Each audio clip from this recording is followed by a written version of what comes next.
Hey everyone, it's Robin Openshaw. Welcome back to the Vibe Show. Today I want to tell you a little story. It's about my new friend Bardia Rez here, who's the stop drinking coach.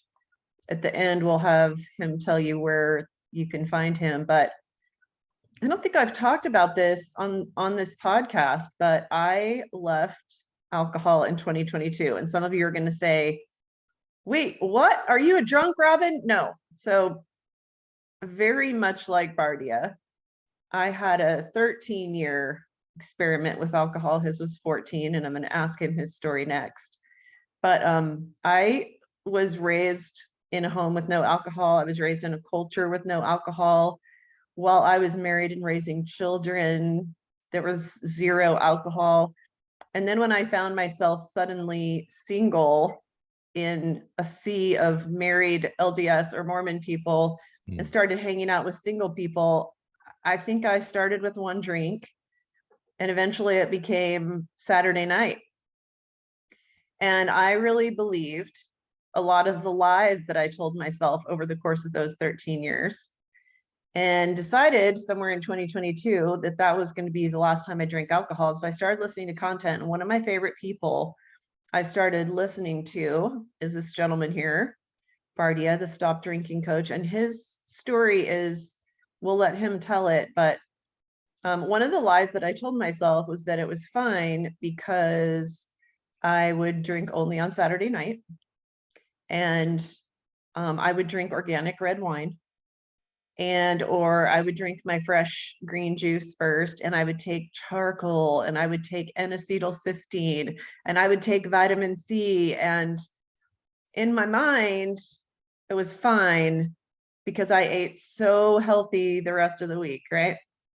Well, I have to tell you guys that since not drinking on Saturday night anymore, I wake up at 6 a.m. and instead of getting back in bed and usually falling back asleep till 7 in the morning, sometimes 7:30, I wake up and jump out of bed like I used to. That's probably the big thing I noticed, because I really wasn't having any health problems. And like, I blend the weeds in my yard in my green smoothies and eat plant-based and get in my sauna. Sometimes I do sauna and ice bath. Like, I do a lot of things for my health. And so in my mind, the story I told myself was that this is just my one vice. And I need this to relax on Saturday night. Like, I need something to look forward to. And I'm just teeing up all the stories that we tell ourselves, Bardia, and then you can just dismantle them one by one if you want. You can take on any and all of these you want, because I listened to you. I read Annie Grace's book, This Naked Mind, listened to some of her podcasts, read her book, listened to you, listened to what's that one guy, and he shows a bunch of celebrities who have had a drinking problem and come back from it. I'm trying to think what that guy's name is. Do you know who I'm talking James, about? maybe? James? No. Bald guy? Or no? No. Okay. But anyway, I also listened to Dr. Andrew Huberman. He has like a 2.5-hour podcast. And then the funny thing is, I was sharing the content that I wrote about it on my Substack that I probably got more feedback on that Substack post about that I left alcohol in 2022 than on any topic I've written about for 16 years. Wow. And I probably had a couple dozen people in my personal life either DMing me on Facebook or texting me and saying, I want to quit too. In fact, one of them is a formerly pretty famous professional athlete, and she's asked to come on this show. So I'm going to bring her on the show and talk about, it's only been a few weeks for her, but it's blowing her mind how much better she feels. So sorry, that was all a big long intro. What was the other excuse I gave myself? Like, I needed something to look forward to. Oh, and that I was having more fun at a party, I was having more fun because I was drinking. And so there's all the excuses that we tell ourselves. Why don't you start, Bardia, by telling us your story with alcohol? Because now it's your career. Yeah. Well, thank you. Thank you, Robin, for having me on the podcast. I really appreciate you reaching out to me. And this alcohol topic, I feel like is so important to talk about, especially in kind of today's world.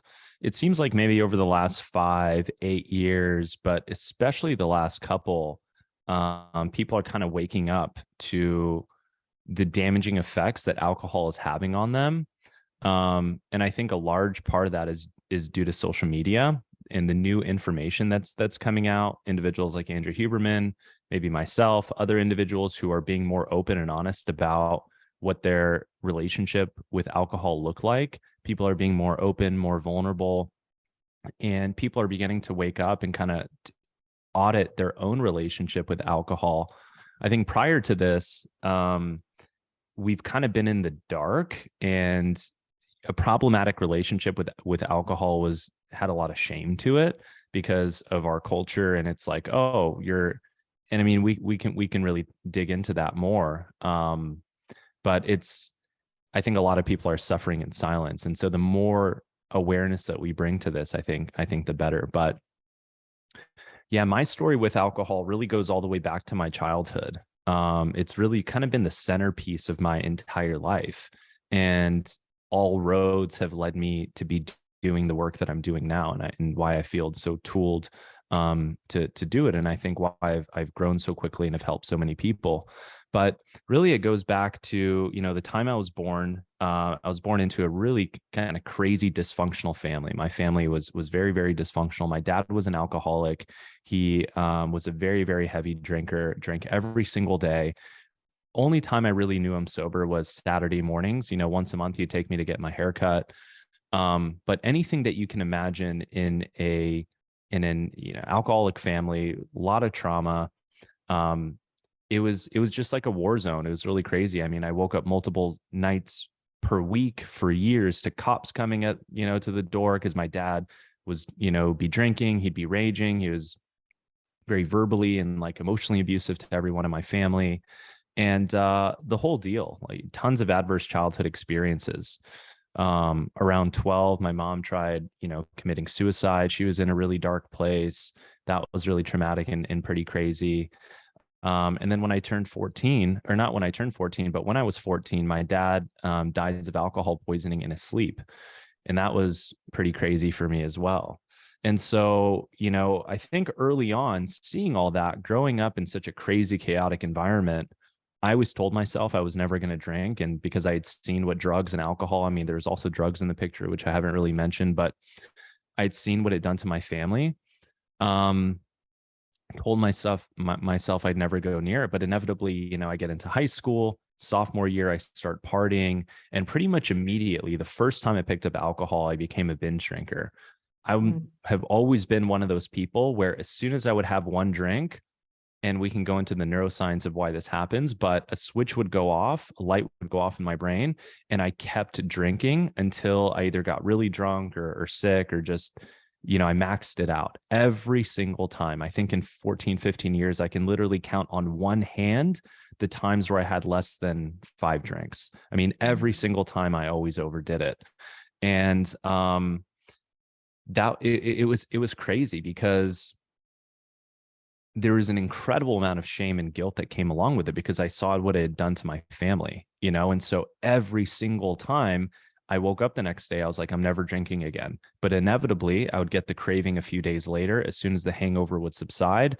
And I was stuck in this cycle, reliving kind of the same week of my life over and over and over again. So when my dad passed away, my uncle came down to help with the funeral, and he gave me this book by this guy named Wayne Dyer. You may have heard of him. He's the spiritual guru, passed away a few years ago. But he gave me this book at 14 years old, and it was called You'll See It When You Believe It.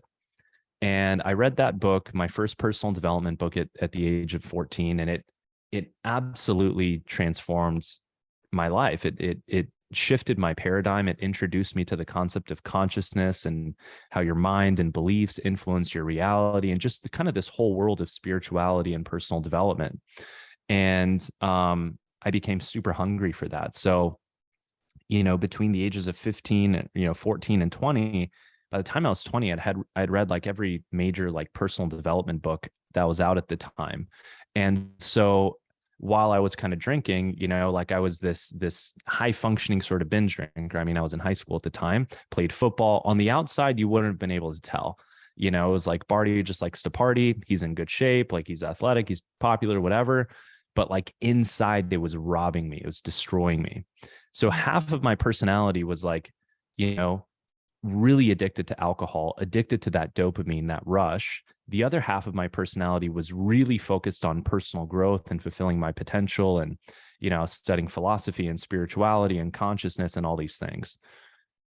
Kind of fast forward, I get into my 20s and it's still the same thing. Like I'm this high functioning individual, but I'm just absolutely obliterating myself 2 to 3 days a week. And the hangovers would last until Wednesday.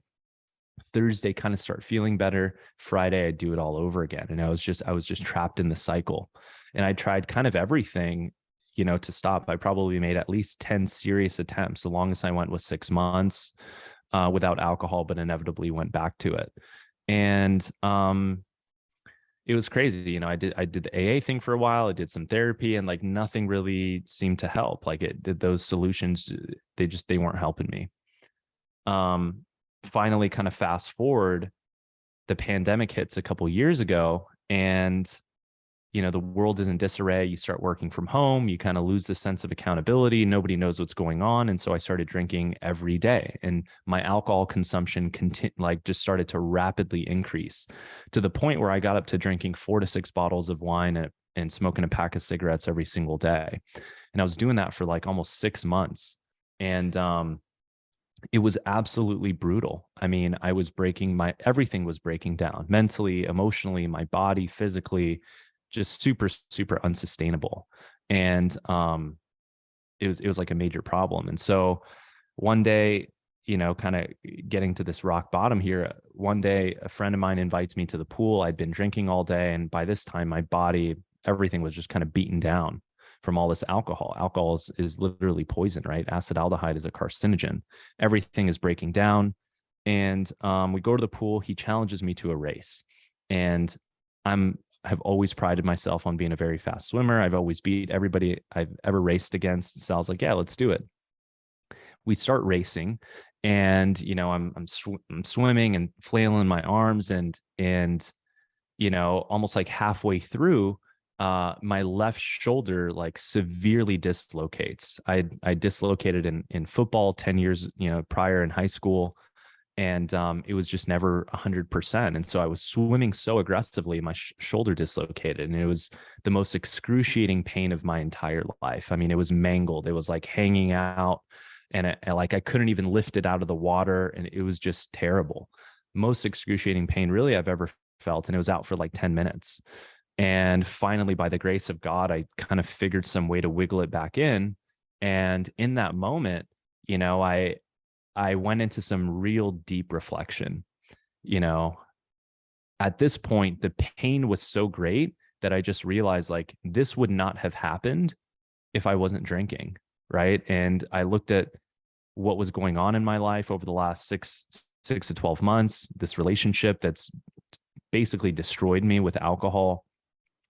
And I was 29 at the time. I was getting ready to turn 30 in a few months. And I just kind of ran through my life and I realized that like I was a universe away from the person I knew I was capable of being, right? I had spent basically half of my life deeply studying everything around personal growth, mindset, success, philosophy, consciousness, that whole side of reality. But I had this thing that every time I would take 3 steps forward, it would take me 5 steps back. And I realized that the only thing that was ever holding me back in my life was alcohol. Like when I wasn't drinking, the few days a week that I was like sober, like I was on top of my game. Sure, I was hungover or whatever, but like I was consistent. I was in shape. Like I think I'm, like I had my shit together. Like I was in order, but it was this alcohol thing. So I was 29, getting ready to turn 30. And I basically told myself, like, if I want to achieve that potential, that version of myself that I know I am, that I'm capable of being, there's only one thing I needed to do. And that was to quit drinking alcohol. And I just knew, like, and so in that moment, 2 things were super clear to me. The pain that alcohol had caused, because I viscerally felt it. Right. There was no denying it. There's no weaseling my way out of it, like coming up with excuses. Like it was there. It was visceral. It was real. And the other thing was this vision for the future is my life is more than this. And I knew that if I reintroduce alcohol, all that dream and that vision which is basically the life I'm living now, would not be possible. Alcohol was the only thing that was holding me back from that. Shortly after that, so I quit drinking. I start working with a coaching company. I immerse myself in their system. I get coaching, and that next year ends up being the most transformational, healing year of my life.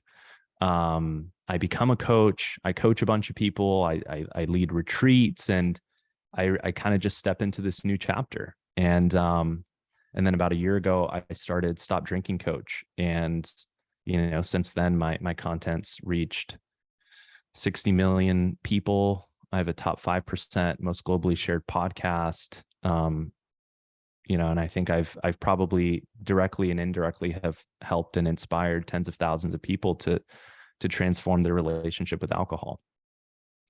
Well, congratulations. That's a astonishing story. And wow, I was really struck by how similar your story is to my father's story, who my father's never tasted alcohol, but he grew up in a home with an alcoholic father. And my grandmother killed herself when she was 33.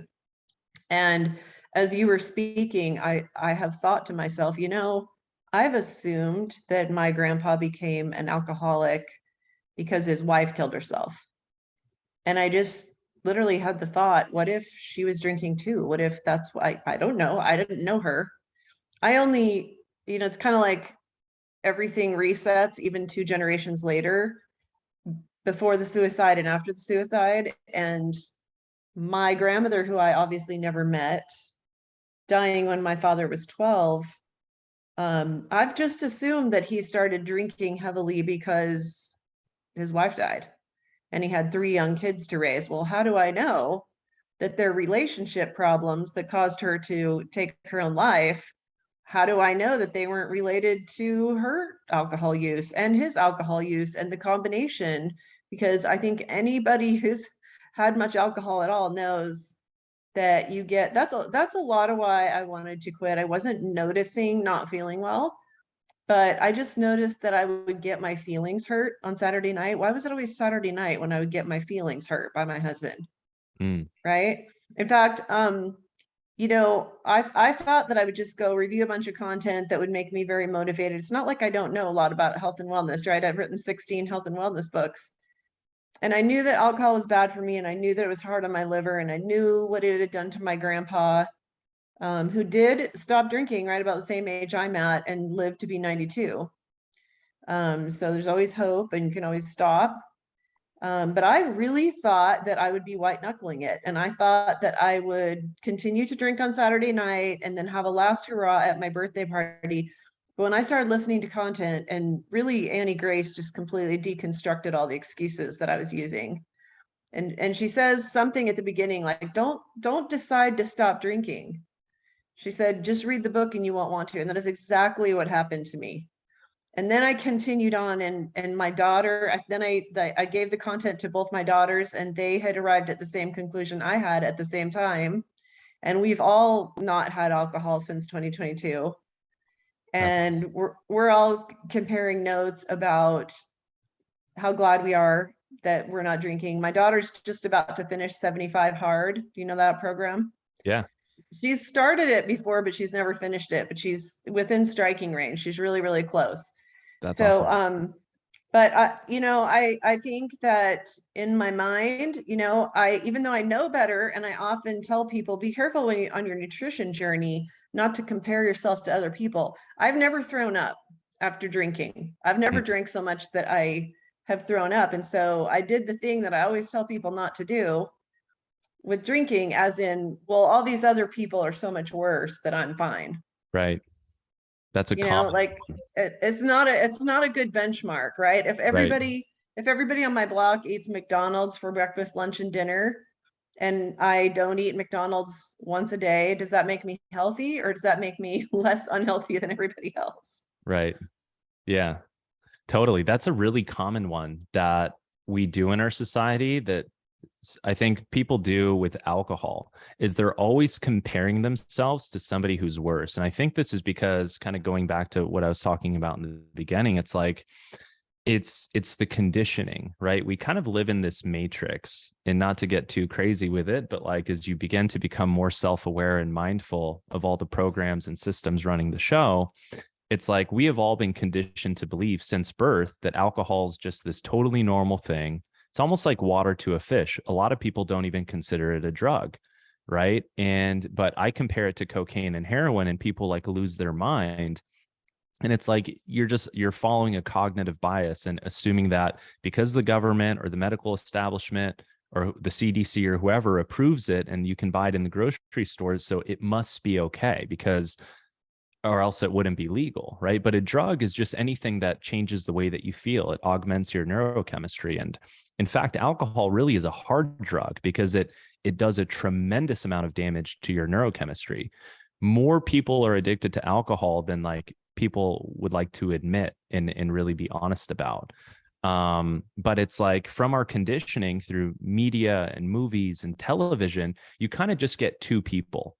You get the person who just drinks all the time, the lead hero, the actor, right? It's, oh, let me just have a drink after work to de-stress. Let me drink to party. Let me drink at every social event. It's woven into the fabric of every social interaction.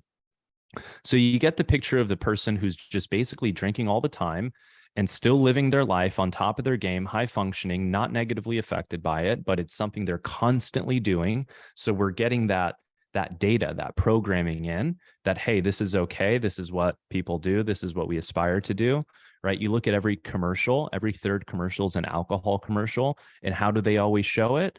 You know, people sitting on the beach relaxing as if alcohol is part of the goal, as it's part of the end game of life, where you work hard so you can finally retire, so you can finally relax, so that you can finally drink, enjoy a Corona on the beach. This is programming. This is conditioning. This isn't what alcohol is or how it's affecting your neurochemistry or what it's doing to your brain. So we get that. That's one aspect. The second person that you see is the alcoholic drinking out of a brown paper bag, stumbling over, you know, peeing themselves, being a nuisance to themselves, homeless, nuisance to society, whatever. And there's no spectrum. It doesn't show any middle ground. And so basically the assumption becomes, right, because the way we interface with reality is we compare ourselves to other people and stuff around us. So we say, okay, well, as long as I can be high functioning and I can have a job and make sure I meet my needs and pay my bills, like then I can drink, right? And as long as I'm not that guy, as long as, and then comes the 1.5 million different excuses that people create. As long as I'm not drinking at home, as long as I'm not drinking at noon, as long as I'm not waking up to drink, as long as I don't drink during the week and only drink on the weekends. And literally there's about 100,000 of these different types of games and excuses you can give to yourself. As long as I'm not that bad, then I'm okay. Yep. And man, that keeps people trapped. That keeps people trapped for decades. And then you look at the neurochemistry side of things, which I can certainly get into, but which really keeps people trapped, which people don't understand. And then you get into the trauma side of things, and this stuff starts to really kind of get crazy. Yeah, it's really easy to drink alcohol to numb out, even though you know that tomorrow morning it's going to be worse. And I don't think that people realize that even if they don't have a quote unquote hangover, because I've never had a headache the next morning. Like I said, I've never thrown up. But now what I'm realizing a few months in, and I really wanted to hear what Huberman says may take 6 months or 12 months for your brain to completely dry out, and for all the residuals or metabolites of alcohol to leave your system, you might need 6 or 12 months. And I'm like, well, there's no way that I'm gonna drink a beer on the beach with everybody else, because I want to see how great I can feel after 6 months or after 12 months. But one of my favorite things about just not drinking anymore is that there's no more debate going on in my mind. You know, because we moved here to Florida in 2020, and you know, the Saturday night thing, it was really easy to, I remember we would, the back of our condo complex backed up onto the Intracoastal, and we had kayaks out there. And I remember once taking a beer out there in the kayak, and then a second time we went out in the kayak and I took another beer, and then a week later, we went to get in the kayak, and then in my mind, I was like, I need a beer. And then I was like, okay, I can never have a beer in the kayak again, or I'm gonna get this thing in my mind that I have to drink every time I go in the kayak. So then on the flip side, the front of our condo complex opens out onto the beach here on the East Coast. And I have never been a place like Florida. So I went from Utah, where the majority are LDS or Mormon and they don't drink at all. And the state controls the liquor. Like you literally have to go to state liquor store from 11 to 7 to get alcohol there, unless it's like those 2 or 3% beers, whatever, in the grocery store. And so I went from Utah, where there just really wasn't very much alcohol. You didn't like, I've been to hundreds of parties where there's no alcohol. I come here to Florida and there is a liquor store in every other block. Every party, everybody's smashed. And what's weird is because I think of seniors as being like smarter than me, right? And all the seniors here are drinking or high, like all Right. of them. Yeah. All of them all the time. So then we'd go out on the beach and we'd sit with our friends and we'd put up a tent, we'd sit on the beach, and guess what everybody is doing out there? And so then I ended up like I don't day drink, but then I caught myself drinking because everybody else was. And so anyways, it's just so nice now to just like, I don't do that anymore. So I go to the party, and I will say, you know, I want to tell everybody, oh, the parties are more fun without alcohol. I will say that the parties aren't less fun. And so when my birthday came around, I had already ditched alcohol a couple months before. So I did my birthday as almost the only one here at my house who wasn't drinking. But people got pretty raucous towards the end of the night, right? And we're out on my lanai, and there's about 10 neighbors, and they got in this thing. They're getting very, very loud, you know, because the GABA production in the frontal lobe shuts down or whatever. And so people get louder, and all those of you, whether you drink or not, have probably noticed that the party gets louder and louder and louder, and you're shouting, and you might not have a voice the next morning, because that's what happens when everybody's drinking. Well, I'm there as the only one not drinking. And my neighbors just got on a tear about how I ignore everybody and I don't say hello to everyone. And then they would like all one up each other with how many times I had ignored them when I'm out on the beach or whatever. Well, I'm listening to content on the beach, and I literally have never intentionally dissed anybody, but I promise you that had I been drinking with them, I would have been so butthurt. And I would have not been clear, like, you know, like the one part of my mind that's going, okay, so I'm drinking, so I'm not sure whether I'm getting my feelings hurt because I'm drinking, because you know there's like mean drunks and sad drunks. And had I been drinking, I'm one who just is sensitive when I'm drinking, like not so much mad as much as like I get my feelings hurt easily. I am so glad I wasn't drinking that night, because I was just listening to them and just being kind of entertained by how smashed everybody was and how mean, but not intentionally. They were all just drinking and having some fun at my expense. And, you know, I was able, because I totally had my faculties about me, I was able to say, you guys, I'm so sorry. I actually am listening to content that I, you know, collect, so that on the beach I'm listening to it. Like, you probably don't even see that I have earbuds in.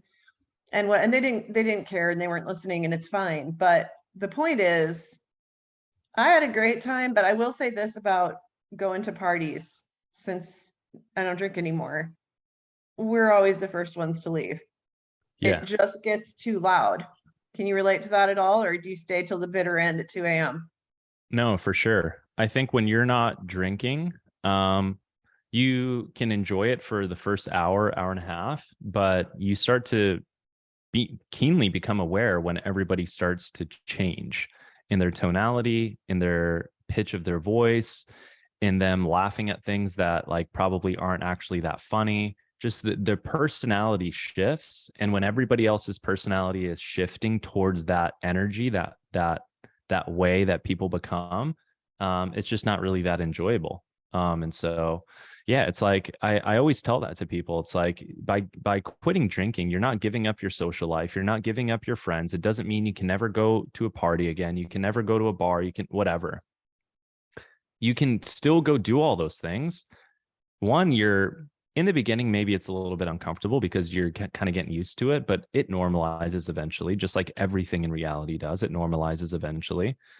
But you'll actually appreciate it more because when you're fully present, the depth of the conversations you get to have, right? Looking into somebody's eyes, like the connection that you build is so much more meaningful than you think it's more meaningful because you're hopped up on alcohol, but it's really not. When you're alcohol free and you're fully present, it's so much more meaningful. But then yeah, after an hour and a half, you see everybody kind of shift and you're like, all right, I'm good to go. Then you get to drive home. You don't have to worry about being drunk or getting a DUI or getting into an accident or putting yourself or anyone else in harm. And then you get to go maybe enjoy the rest of your evening, get some incredible sleep, and then you probably wake up super early the next day and hit your morning routine and appreciate a nice morning and not have to feel guilt or feel shame about what you said or what you did or how you acted and have to, be feeling anxious because your neurochemistry is all imbalanced. Then you get to go seize your day, Talk about the anxiety thing. That was a big motivator for me because anxiety has kind of been my demon my whole life. And I have one of my children, one of the ones who has not yet quit drinking, who talks a lot about anxiety. And I don't think he necessarily knows how linked the after effects of drinking are. Yeah. I've bribed all my kids to read Annie Grace's book. I actually offered them all $1,000 to read it, and both my daughters did it, and they had already quit drinking a few months before that anyway. But it's kind of rough for all of us because none of us had any alcohol. None of my kids drank alcohol by the time they graduated high school. Like I said, growing up in this Mormon culture, so grateful for it that I didn't do all that damage to my liver because nobody really around me was. I did actually drink alcohol. Like I could probably count on one hand how many times I did in high school just to rebel and see what it was about, but I didn't really pick it up and I didn't continue from there. And then I went to Mormon University. So grateful for that. I may not have kept the religion, but I'm just so glad I didn't have alcohol in my life till I was 43, because for you it was a lot harder. You probably liked the taste of it. I never liked it. Did you Yeah. like it? I hated the taste of it. I just like the effect. Yep. For me, in binge drinkers, people who can't stop after they have one. And I think this is also important for everybody to realize is that alcohol affects us all differently. So not everybody feels the same effect of alcohol. Like it's more common to understand with weed, for example. Like some people, when they smoke weed, they get really anxious. Some people, when they smoke weed, they get paranoid. Some people, when they smoke weed, they get super introspective in their mind. Some people, when they smoke weed, they feel very calm and relaxed. Alcohol is the same way. It affects people differently based off of the way your brain is wired, past trauma, neurochemistry. So for me, like when I would drink alcohol, the dopamine response was strong and rapid. Like drinking alcohol for me, it was almost like doing cocaine, for example, like huge spike of dopamine, huge spike of pleasure and reward, euphoria, and then it would drop rapidly. And that drop rapidly is what will create the profound craving and compulsion to have a second one and then a third one. So it was literally just like hit after hit after hit. And not everybody feels that way.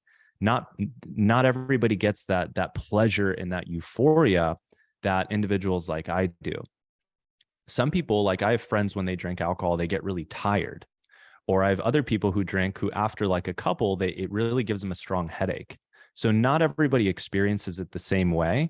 And people who are binge drinkers or who end up developing a problematic relationship with alcohol, a lot of people who are quote unquote, let's say regular or moderate drinkers, who they don't get that response and they have a couple, they don't get that euphoria and pleasure. It just kind of gives them this buzz that it's like, it's okay. It's fun. It relaxes them, whatever. They look at people who can't stop drinking and they're like, oh, you're weak-minded, or you have no willpower, or you have no self-control. And it's really not that.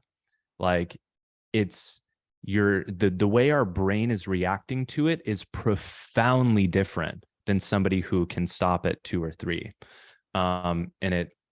And that's, I think, a very, very important conversation piece that the vast majority of people aren't aware of. They think like, hey, if you're a problem drinker, it's because you're weak-willed, you can't handle your shit, you have no self-control, just stop. And it's like, dude, once that switch went on for me, it doesn't matter. My brain goes into survival mode, and the only thing I can think about, and it's this dopamine feeding cycle, and which is what creates addiction. It's this neurochemical feeding cycle. So when you said, what's the anxiety? So when you drink alcohol, you want to jump in a little bit into the brain chemistry and what's going on here? Sure. Yeah. So when you drink alcohol, it floods your brain with two primary neurotransmitters. One is dopamine and one is GABA. Dopamine is responsible for feelings of reward. It activates the reward center in the brain, which is a very deeply primal center in the brain. There's this video, this neuroscientist talks about addiction. He says the three most important things in the world are food, water, and dopamine.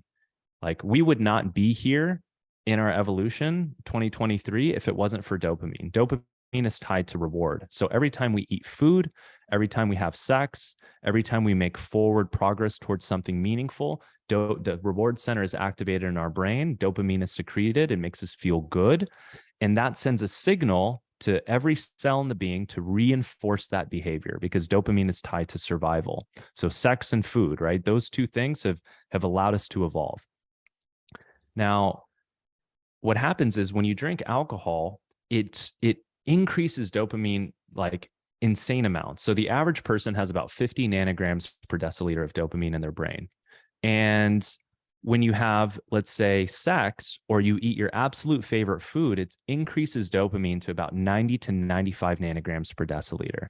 So you're effectively doubling the amount of like pleasure and reward that you feel. Now, on the flip side, to help you understand, if you have, let's say, are sitting at 50, and then, you get some bad news, you just got fired from your job, your dopamine levels would drop to about 40. So imagine the level of motivation that you have to like do anything after you just heard that you lost your job. And that's a 10-point decrease. Okay. To kind of help you understand the depth of what's happening here. Now, if you're clinically depressed and you literally can't sit up or move out of your bed, your dopamine's at about a 10.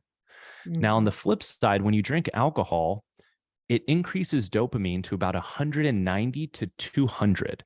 So you're getting this huge activation in the reward center. And this reward center, through 6 million years of evolution, however many million years of evolution, is not designed to go past 100. I mean, sex and your favorite food is the maximum amount of pleasure that we are meant to experience as a human being. But now you introduce alcohol into the mix, and your brain is lighting up like a jackpot, like $1 million jackpot. Now, what happens is, what goes up must come down. Your brain is always trying to maintain a level of balance and homeostasis. So when you increase dopamine and also GABA above baseline, GABA is a neurotransmitter that makes you feel relaxed. That's why you feel kind of relaxed after you have some wine or a couple drinks. When you increase this, before it comes back down to baseline, it tips to the equal and opposite direction. And if you want to learn more about this, a great book is Dopamine Nation. Dr. Anna Lemke, she goes deep into all these details. Tips to the equal and opposite direction. And so the next day, you feel unmotivated, you have some brain fog, nothing seems that like fun or exciting, and you have anxiety because now your GABA is in a deficient state. And when you have low GABA, you have anxiety. When you have low dopamine, you have low motivation. Now, before it comes back up to 50, which is your normal baseline, it's actually not going to come back up to 50. It's going to come up to 49, because what you're doing is you're training your system in your brain to become dependent on this exogenous substance that is pumping and activating dopamine in the reward center in your brain. Now, dopamine is super important because it's tied to your personal evolution as a human being. The reward center is only supposed to be activated when you as a human being make forward progress in a productive way, evolving and growing as a person, whether it's moving up the ladder in society, losing weight, working hard, achieving your goals, whatever it might be, real, actual forward progress and movement. But when people discover that, hey, I can activate this reward center by paying $2, $3, $4, $5 at the store, the normal production of dopamine starts to reduce, and you continue this over 5, 10, 15, 20 years. Now your normal baseline level of dopamine, I don't know, let's say is at 40. And so now everything in your life that doesn't involve alcohol, like, isn't that fun or exciting? Alcohol starts to become the centerpiece. It becomes this thing that you look forward to as a way to de-stress, as a way to relax. So you're now using this thing to hack your neurochemistry. And that is what creates the cycle of addiction, is this roller coaster of neurochemistry, of super highs, then super lows. And eventually the baseline gets lower and lower and lower and lower, and you feel more anxious and more dependent and mentally become more obsessed with the thing, just to take you back up to that place. The Just to take you back to the baseline, of because feeling normal. you're not even chasing the high anymore. The 200 No. milligrams per deciliter. Is that what the unit of Yeah. measure is? Nanograms per deciliter. Nanograms. Okay, thank you. So that's the last piece of content that you did that I heard from you. And I have the book Dopamine Nation, but I haven't listened to it in Audible yet. But it's been recommended to me by other people who read what I had to say and said, I want to quit drinking too. I think I don't know if it's just psychological heuristics, since it's on my mind and it's something that I did and I've been out there talking about it. I thought I'd just get punched in the face everywhere I talked about it. Like, what? The green smoothie girl drinks alcohol? But I decided to do it. I've gone out there with a number of things that are pretty vulnerable, and that, people may think certain things of me. I've never pretended that I don't drink alcohol. I've talked about it before, but I figured that people would have a lot of snark and whatever. And what I mostly got was appreciation and Totally. people saying, I want to quit too. And so I don't know if the fact that I'm out there talking about it is why it seems like everybody around me knows they need to quit, knows they want to quit, need a little pinky push, need an accountability partner. But are you seeing it too, that there's a lot of people trying to quit alcohol? Yeah, for sure. It's like, dude, nobody's getting out of this thing unscathed. Alcohol's a net negative across the board, right? It's either you're kind of in denial about it and not willing to accept the fact of all the negative consequences it's having, because you're still tethered to the reward and the way it's meeting your unmet needs, or you're feeling it and you just feel trapped because alcohol is woven it's the drug that's woven its tentacles into the fabric of basically all social interactions and sort of human experience, right? And so, yeah, like, dude, everybody feels the hangovers. Everybody feels the damage to their energy levels, to the damage to their motivation. Everybody feels the pull to have to drink in social situations and all the negative consequences that come as a result, the lack of productivity, the lack of mental clarity. So nobody's getting out unscathed. It's just a matter of, have you developed the self-awareness and the courage to hold up the mirror to really be honest with yourself about your relationship with it? And I think more and more people are waking up to that. I told my youngest son that I'd give him $10,000 if he graduated college, having never drank alcohol. And then he went and pledged a fraternity, and that was the end of that. But anyway, I want to review the math on that, because that really struck me when you were reviewing what Dopamine Nation talks about. I just want to go through the math that you sort of gave us long form and hit it really short, and you can correct me. What's the unit of measure again? Nanograms per deciliter. Okay, so you said that normal amount of dopamine that should be in your bloodstream is about 40 to 50, like let's say 50 nanograms per deciliter, and that people like to chase dopamine. I think honestly, the United States of America is probably the biggest dopamine chasers in the history of mankind. We think it's just a nonstop circus. We're just constantly chasing dopamine, and we have lots of ways to do it. And they're even affordable for almost everyone. By the way, my next door neighbor died this week. Everybody knows him to be on drugs and drinking. And we're some of the youngest people on this street, but he's younger.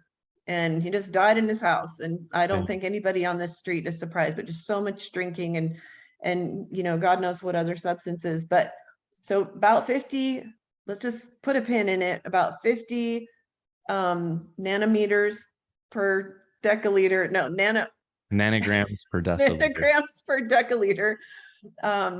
And then when we drink, it can literally go to 200. So did you Yeah. guys get that? That maybe having sex or certain, high dopamine things, eating your favorite ice cream or whatever can put you at 90. So you go from a baseline of 50, which is where you feel good. And you don't necessarily have to be on substances to have enough dopamine to sustain at 50 per deciliter. You might go to 90 doing your favorite activities like sex. Side note, I actually asked my husband after a couple months, I was like, what do you think? Like, is sex better for us, drinking or not drinking? And he had to sit there. He sat there for probably 10 seconds thinking about it. He goes, not drinking.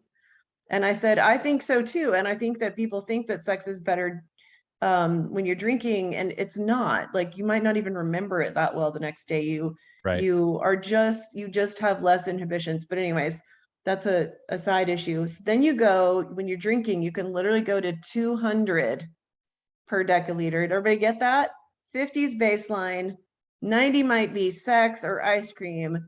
200 is why, and that makes sense. Give us compassion for the people who are stupid drunk, Yeah. which, most of us have been. You're getting such a dopamine high, but then you can fall down to 10 and 20 and 30, and people call it anxiety.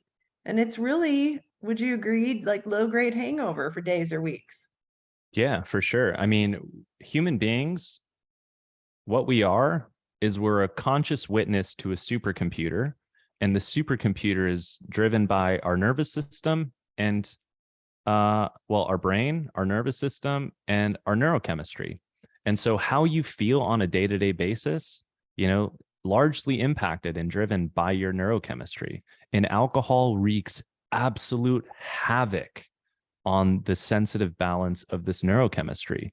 And so if you want to feel your best, if you want to be optimized, if you want to have good energy, if you want to have good mental clarity, if you want to feel regulated and not constantly be in this emotional roller coaster, if you want to have balance, if you want to be productive, if you want to be proactive, like, you want to be very mindful of your neurochemistry. And that just comes down to what you consume and how you manage your energy. But alcohol absolutely wreaks havoc on it. And people don't realize that. They don't think about that. They're like, oh, well, Budweiser commercial. Oh, yeah, it's everybody, oh, relax and have some wine. Sure. Yeah, great. Like, nobody's thinking about what's happening behind the scenes. And I think as a person, as you become more mindful, as you become more self-aware, as you want to really embark on this personal growth journey, which it sounds like many of your clients do, given what you do with health and everything else, like, you want to understand your human operating system. What is going on behind the scenes? Why do I feel this way? How is what I'm doing impacting my brain? And that's super, super important, especially I think for addiction and alcohol and understanding it, because like, you kind of, like, most people for the last 100 years, if they struggle with alcohol, the only solution was basically go to AA, right? Like, kind of the 12-step stuff. And the way they interpret and look at alcohol is really old school and outdated and very disempowering and very debilitating. And you're mentally ill and you have a disease, and it's this obsession. And they don't look at it through a neuroscientific and trauma informed lens, which is what all my content is about, and what I think people need, because it's not this deep, dark, black hole that you can't understand it. Like, once you understand the human operating system and what's going on behind the scenes, it really empowers you and provides light at the end of the tunnel to be like, hey, this thing, okay, there's a reason I'm feeling this way. There's a reason I get cravings. There's a reason for all of it. And if I can understand it, I think that is the first step to helping you develop the courage to begin moving in that direction. Yeah, I agree. And I'll share down below, anybody who is following us, where there's links down below, we will put my younger daughter's Cliff's Notes that she wrote of this Naked Mind. Very, very much like Bardia. She doesn't resonate with the AA model. And I don't think any of us would criticize anybody who wants to go to AA meetings. Sure. I had a nanny for a while who went to an AA meeting every single day, even though I don't think she had had alcohol for many years, but it was just kind of where she found her tribe.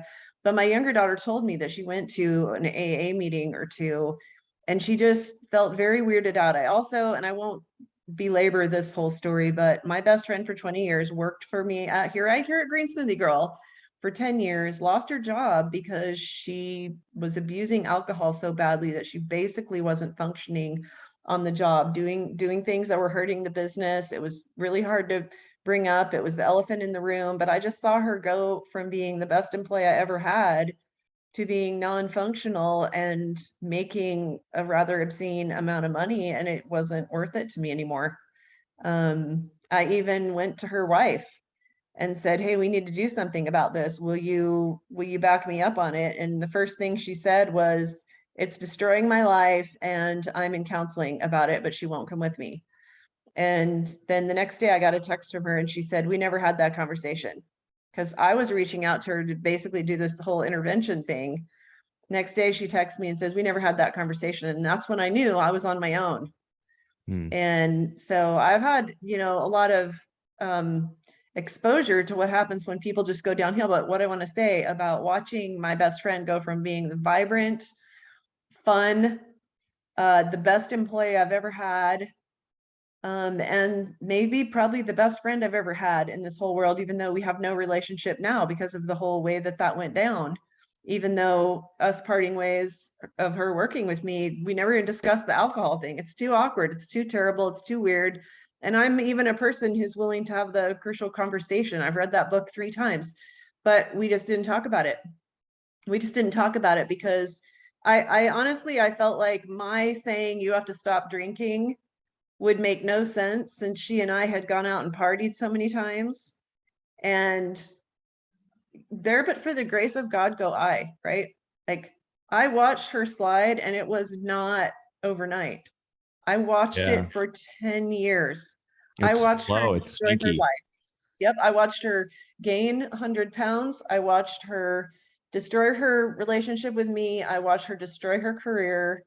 And it didn't happen in a day or a month or a year, or I'm sure somewhere along the line I would have said something. But by the time we parted ways, her whole career, her whole life was in ashes. Yeah. That's why alcohol is so sneaky. It's such a Trojan horse in our society. It's because you don't sure, you experience the acute effects of alcohol the day after or the following few days in lack of energy and poor sleep and brain fog and lack of motivation or whatever else or anxiety.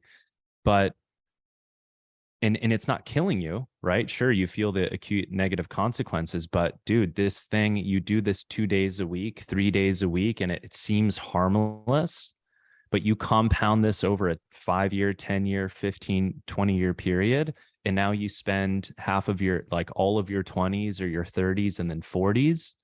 And it's like what is the opportunity cost that you have now incurred in your health, in all the weight gain, in your energy, in your productivity, in the time, right? I did a video on my TikTok of if you're drinking 3 days a week, okay, let's do the math. If you're drinking 3 days a week in the evening, so let's say from 5 to 10 p.m., that's 15 hours a week, right? That's 60 hours a month. That's 720 hours per year that you are spending effectively numbed out and poisoned. 720 hours, that's a long time, not considering the downstream consequences of the money, the damage to relationships, personal health, self-esteem, and everything else. You compound that now, let's say over a 1 year, 10-year, 20-year period, and then people complain about their life. They're like, "Oh, well, my health and my bills and my job and my relationships and everything else." And it's like, well, those periods that incredibly, the Friday to Sunday, or the Saturday and Sunday, which you could have spent reinvesting back into yourself, building, working out, acquiring new skills, deepening your relationships with family or whatever else is important to you as part of your life compass, were spent numbed out. Mm-hmm. And all of a sudden you wake up and you're like, what the hell happened? Now, again, this isn't to shame or to judge or to blame, right? The reason we drink is because that is the best solution that we have found to manage our psychology and our emotional state. We haven't learned the proper coping mechanisms and tools. We haven't developed our identity. We have maybe trauma, which is dysregulating our mind, our psychology, and our nervous system. We get stressed out a lot. We get overwhelmed a lot. We get frustrated easily. We get anxious, right? And through this matrix, through this culture, through the media, oh, just have some wine, just relax, mommy wine culture, and the whole deal, right? And Yeah. so what starts out as this harmless thing, oh, I'm just doing it to have fun, to relax, and to party, compounds over your youth and the kind of the best years of your life. And then all of a sudden you wake up and you're like, what the hell happened? Right. Yeah, nothing worse than the single mom culture. I remember I would go out with my girlfriends the first 6 months or a year or whatever, and we would go out and we would go dancing because we all like to dance. And then like by 10 o'clock, I'd be like, can we go now? Well, and nobody ever wanted to leave. They're like, Robin, it's 10 o'clock. Well, then when I finally just caved and started drinking like everybody else, and I was perfectly happy to stay till 1 a.m. like everyone else, just because everything got blurry and everything got fuzzy and I lost track of time, which I never do. I'm always have my eye on the clock. So anyway, it was the single mom culture for me. And this whole idea of we're raising kids by ourselves. We all have these intense careers. We're trying to pay the bills. And then Saturday night, I just had this thing in my mind that Saturday night is the one night I don't have to follow all the rules and I don't have to be anybody's mommy. Right. I get to go hang out with my friends. I don't know, maybe some reclaimed adolescence. I don't know.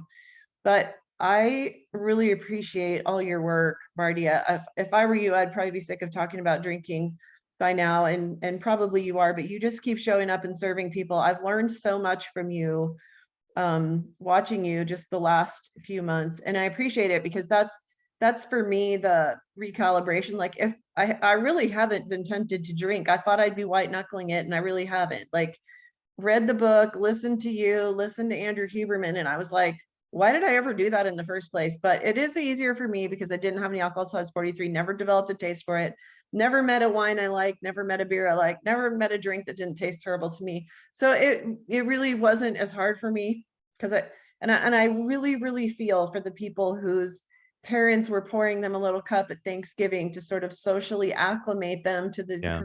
the career of drinking that they had ahead of them. And I honestly don't think that most people even know what it's doing to them. It's normal for that. That's their normal, is that you feel like crap on Sunday morning, or especially Monday morning after you've been drinking for 2 or 3 nights in a row. I have Yeah. nothing but compassion for folks. I can tell that you're very passionate about helping people. I'm sure every day people are telling you thank you for the impact that your work has had on them. So maybe tell us like one more thing that has come to you that you are thinking, I wish that I'd said to everyone, and then wrap up with telling everybody where they can find you and how do you work with people who need help quitting drinking? Yeah. Thank you, Robin. I appreciate the kind words. I'm super passionate about what I do.